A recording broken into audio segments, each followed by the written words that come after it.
Hello everyone, today I'm going to tell you what's plasma. Actually, almost everything that can emit light contains plasma. For example, the polar aurora and the solar wind. There are also many man-made plasma, such as the plasma display panel and the fluorescent lamp. What's plasma?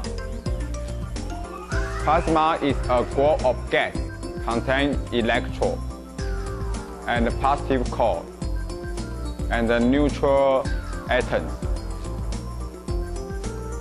The plasma is neutral because it contains positive core of atom and negative electron.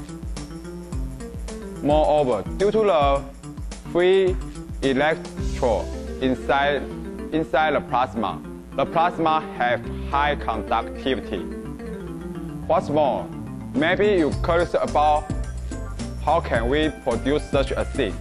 We produce plasma by adding a lot of energy into atoms or using strong electric to ionize atoms. Once the atoms are ionized, there are plasma.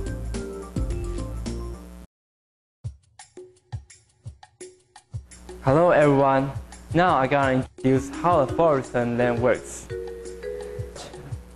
First, let's take a look at how it emits light. There are two parts we have to pay attention. First, the starter. Second, the tube.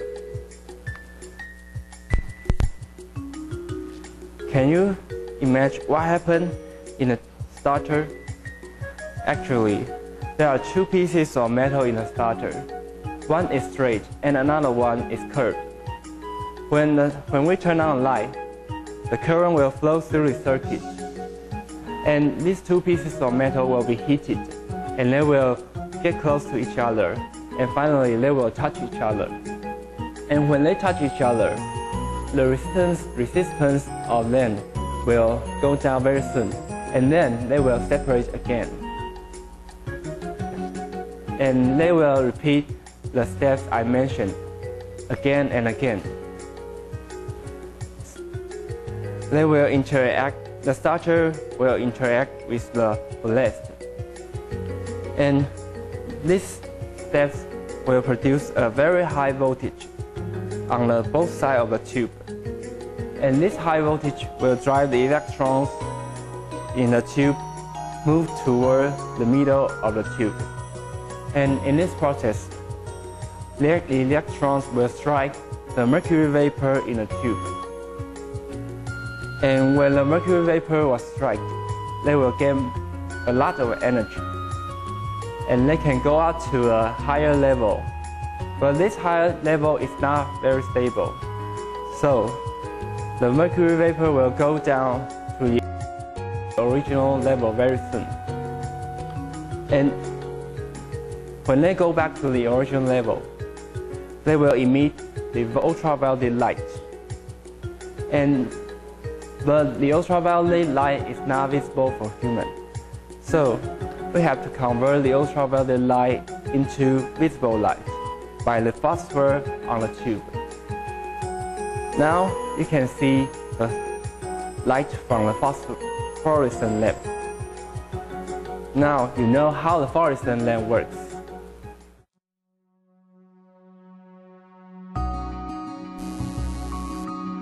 My hand, this is the plasma ball. First, let's take a look at its structure. It's constructed by three parts: the glass shell and the small sphere inside the center of the ball, and the gases between them. And the small sphere at the center will supply extremely high voltage and causing the shell and the center have an extremely high voltage differences. So the gases between them will be excited and emitting the light of the orange and the purple light. And now if I put my hand on the ball, just like this, you can see that the light is attracted to my hand. Why? That's because my body is grounded. So the electrons will be more likely to go through my body rather than go to the glass shell, because my body and the center have more higher voltage differences. Yes, and you may ask why when I put my hand on the ball and I am not harmed by the ball. That's because the skin effect. Alternating current of high frequency and voltage, and the changing electric field will make the eddy current. So, and its direction is opposite. So the current moving through to my body, and they will be eliminated by the eddy current and make it smaller, and inside my body the current will be destroyed, and only the current moving through. So I will not be harmed by the current produced by the ball. Finally, I will put the fluorescent tube on the ball. You can see that it's luminescent. This is because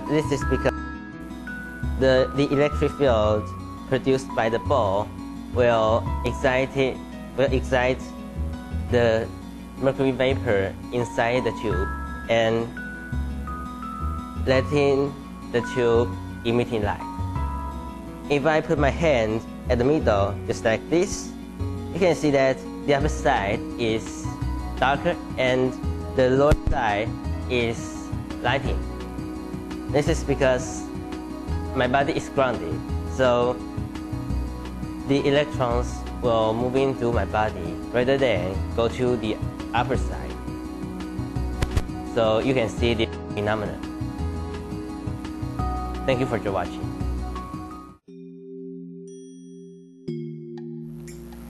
Let me introduce the concept of Tokamak to you.